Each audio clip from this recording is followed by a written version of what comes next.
right, we have game PT38, game 3, which is going to be a grouping game. But it says 7 job applicants, F, G, H, I, W, X, and Y. So I'm going to go ahead and write these down. So we have F, G, H, I, W, X, and Y are all hired to fill one of 7 new positions at Chroma. One position is in management, so we have 1 position is in management, 3 are in production, and 3 are in sales. Okay, so this is going to be a grouping game because we're trying to take our 6 new hirees and place them into a group, and the groups are their different departments. So one of our groups is the management department, which we know has 1 person. Another department is the production department, which is going to have 3. And then our third department is going to be our sales department, which also has 3. I'm going to go ahead and make this just a little bit smaller to save myself some room. All right, and so now we could go ahead, and now that we kind of have an idea of what we're going to be setting up and what our goal is going to be, let's go ahead and just read our rules.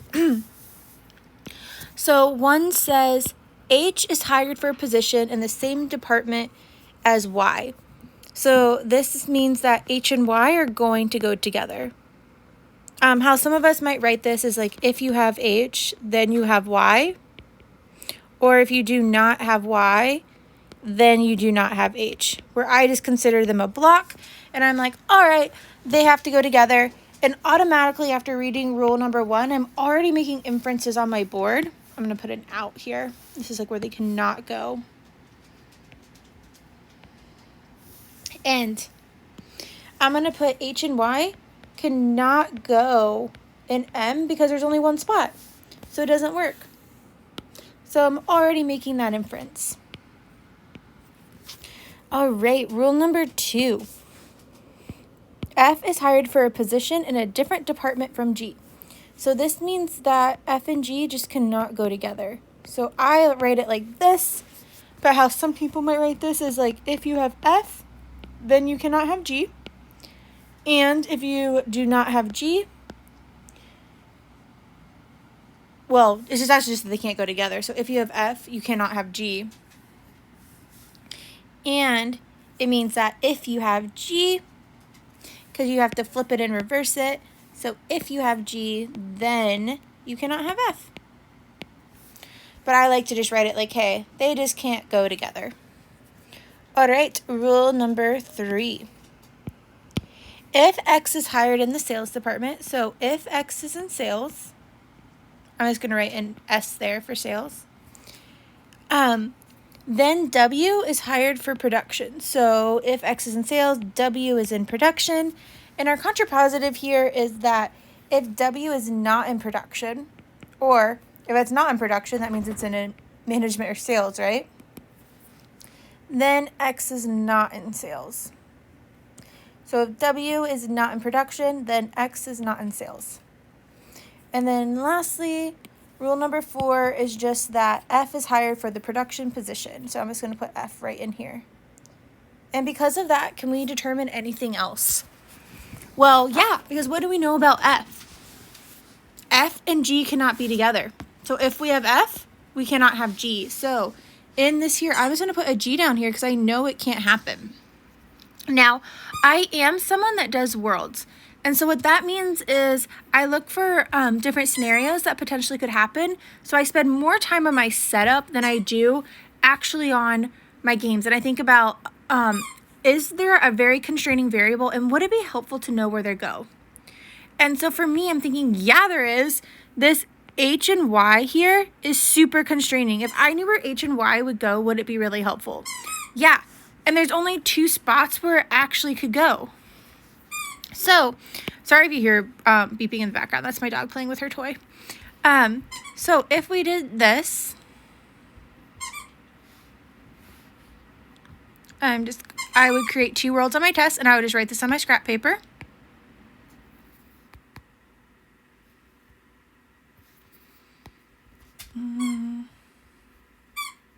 Paste.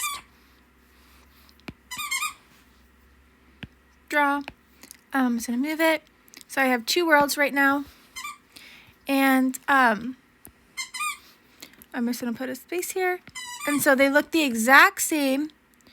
And the only differences between the two is going to be, I'm going to try and see what happens if I put H and Y here, our little block here.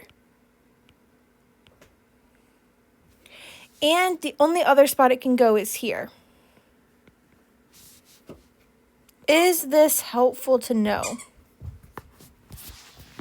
Yeah, because now of our variables over here, we have F, H, and Y taken care of in every single one. So we can cross those off.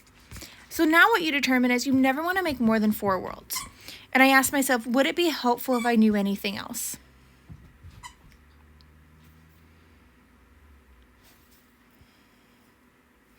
Well, do we know anything else first? So let's pay attention to world number 1. Do we know anything else? Yeah, we triggered one of our rules actually, because W is not in production here. So we don't have a W, right? Because everything else that's not in is out. So W is technically out here. And if W is out, what does that mean? It means X is not in sales. So if X is not in sales, there's no room for X in production. X must go in management. So I'm going to put X here. So that means all 3, the rest of our variables, which are G, I, and W, all have to go in sales. So that's pretty easy and cool because we have a whole world figured out. I'm going to fly through my questions by being able to do that. And now, in our second world, you never want to, like I said, you never want to make more than 4 worlds, but I would ask myself, okay, where all could X go? So X could go in sales, X could go in P, and X could go in marketing. I feel like there's a lot that could happen here, so I'm probably just going to let it be and just move on to my questions, to be honest. And I just know in this 4th world, all of the variables that I have left to deal with are G, I, W, and X, and really the only thing I'm paying attention to is this,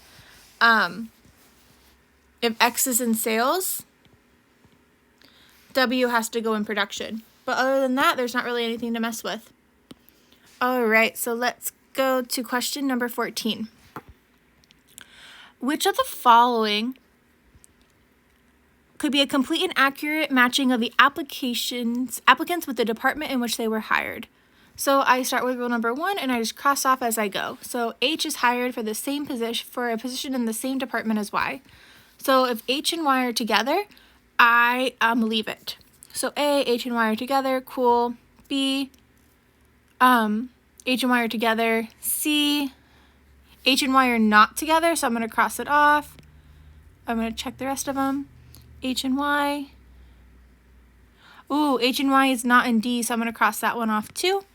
And then E, H, and Y are together. Cool. 2, F is hired for a different department than G. So I'm going to see if F and G are together, I'm going to cross it off. So A works, B works. G, F, and G. Okay, so I can't cross any off for that one. All right, 3, if X is hired for sales, then W is hired for production. So A, X is hired for sales. W needs to be in production, which doesn't happen. So I need to cross A off. B, we don't have X in sales. And then E, if X is in sales, W needs to be in production. X is not in sales. But we also need to check out this contrapositive. So if W is not in production, then X cannot be in sales. So if W is not in production, X cannot be in sales, doesn't happen. If W is not in, W is in production, so it doesn't matter. All right, and then last, Fang needs to be hired for a production position. So I'm just looking in production, is F there? It's not there in B, so I'm going to cross it off. So our answer for number 14 is just going to be E. F, X. All right. 15. Which of the following is a complete and accurate list of applicants, each of whom cannot be hired for a production position? Okay, so who cannot be hired for production? Ever. Well, we know that we can cross off any answer choice that has F, H, and Y in it because we have them here and it works. So if any answer choice has F, H, or Y in it,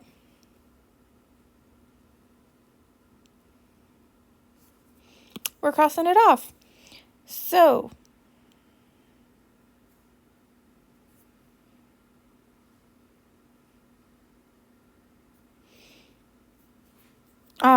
A has F in it, so we can definitely cross that off.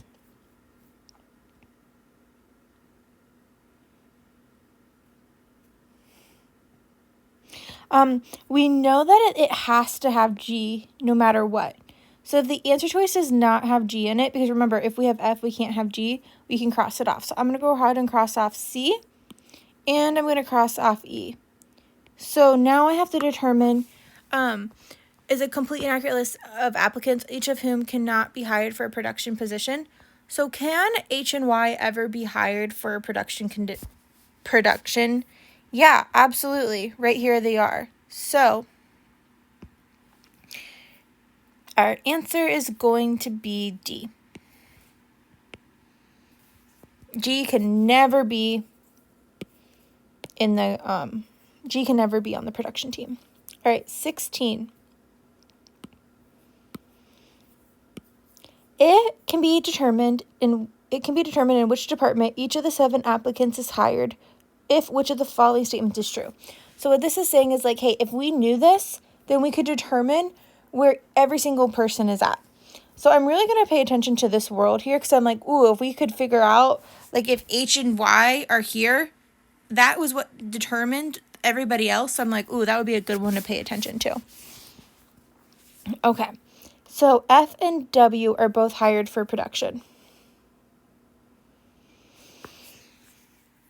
I don't love this one because I don't think that if we put F and W here that we can determine everything else. Because I'm like, okay, well, where does X go? Where does G go? So that's not going to be our answer.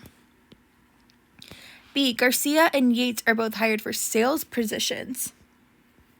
So if we have Garcia and Yates, so that's saying that if we put G here, can we determine where everyone else goes? No, because we don't know where W goes or we don't know where X goes. Any of them could go in any of these spots, so that's not our answer. All right, C, I and W are both hired for sales. All right, so we do have that going on here. This one actually does look pretty enticing to me because I think what it's getting at is that there would be no room for everybody else. So let's go ahead and try this one out. Okay,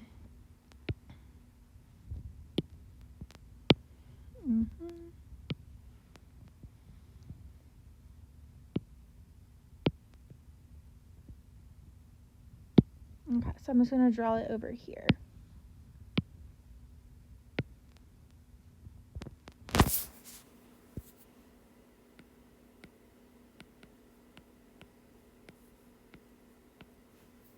So if an I and W are both hired for sales, so if we put I and W here, we already know F goes here. We know that H and Y cannot go here. We know that G cannot go here. So what happens? So we know that then H and Y would have to go here. And then who would we have left? We have X and we have G, which if X goes in sales, W has to go in production, which can't happen. So that would leave X has to go here and has to go here, which would give us this world. So I'm guessing our answer is going to be C. I would select it and move on, but let's go ahead and check the other two out just to make sure. I and W are both hired for production. No, because this would give us this, We could have X in sales because W would still be in production. Or we also could have X in marketing or in management, and it doesn't matter. So, and everything else is floaters, so it doesn't really matter. They all can go everywhere. All right, E, I and X are both hired for production. So if I and X were both hired for production, this doesn't do anything because if none of our rules are triggered, so everybody else that we have left is H, which there's no rules about. We have W, which there's no, well, just if they're not in production. X can't be in sales, which we don't have X in sales, so it doesn't matter. I, which there's no rules about. And G, which is, there's no, like, oh, it's just that they can't be with F. So a lot of these could go anywhere. So it's not going to be E, and so that just verifies that our answer is C. All right, so number 17. Each of the following could be an accurate partial list of the applicants hired for the sales position, except. So we're saying, hey, who could be a partial, so this is important, a partial list of who's hired for the sales position. So we're looking over here, like who could be a partial list. So could G and I ever be it? Oh, and the thing to pay attention to is it except. So we're looking for the one that cannot be a partial list. So A, G and I, yes, we have it right here. So that could be a partial list, so it's not A. G and X. I don't like this one because, G and X, because here we have G and we don't have X in. If we were to put G here, there would be no room for X. So I'm liking that one, but let's try the other ones out just to make sure. B says G and Y. Yes, because we could put G here and we would have G and Y, and that would work. So we can cross that one off. H and W. Yes, because I believe we could put W here and we would have H and W. Then G would just go here and we would have X and I. So that works.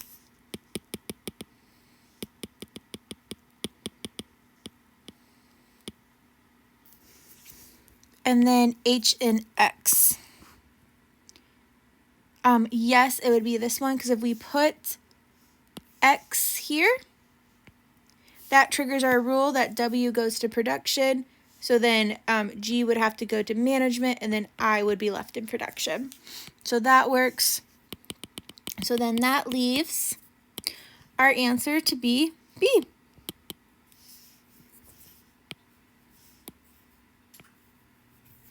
All right, 18. If F is hired for a position in the same department as Xavier, then each of the following could be true except. So once again, we're looking for like, hey, 4 of these things could be true, but we have this except. So like one of them, we're looking for the one thing that could not be true. So it could never happen. And so we're saying if Fang is hired for a position in the same as X. So we look at world number 1. F and X can't be together because we already have this filled out. So we must be dealing in world number 2. So we put an X here. No. We can't really determine anything else.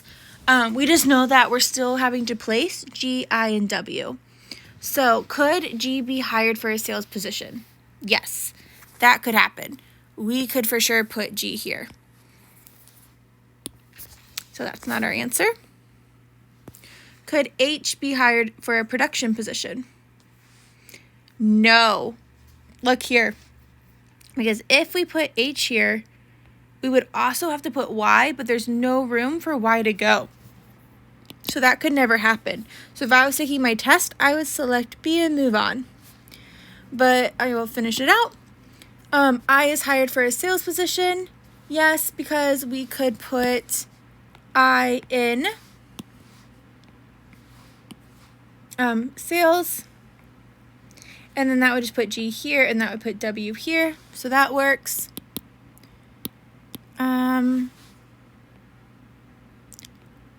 W is hired for a management position. Yep, that works. So we could put W here, we would put G here, and we would put I here. That works.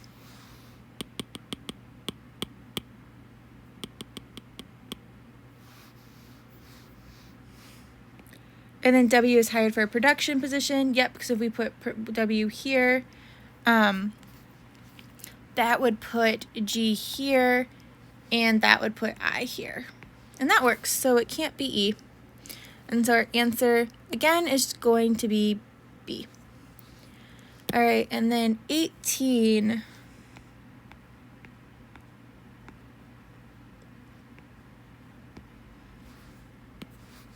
I feel like this is getting kind of hard to read.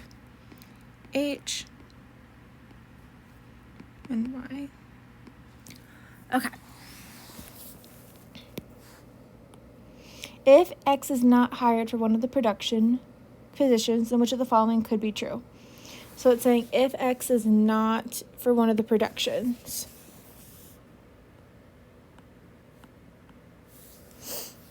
So a couple of things to pay attention to here is right now both of our scenarios can work because we don't have X in either of these in the production committee.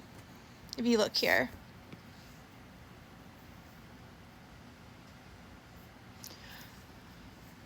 All right, so which of the following, and so this is a could be true, so we're just looking for something that could happen. So could F and H be hired for sales positions? Well, no, because F always is in production.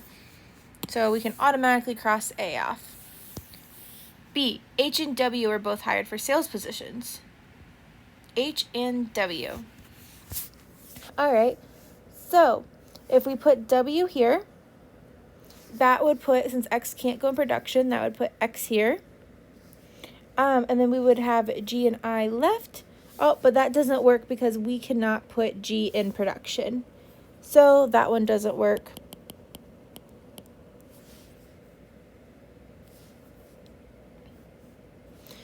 C, F and Y are both hired for production. Ooh, I like this one. Because if we look at our worlds here, we have F and we have Y already. And so we know this one works, so our answer choice is going to be C. But let's go ahead and finish it out just to finish it out. So D, G, and W are both hired for production. Well, it can't happen in one, so it would have to happen in two. So, oh, but we can never have G in production. Because remember, F and G can't be together. So that's a pretty easy one to cross off. And then lastly, H and W are both hired for production. Well, it can't be in World 1 because we don't have them together. So in World 2, can we put H and W together? Let's see what happens. So we have G and I.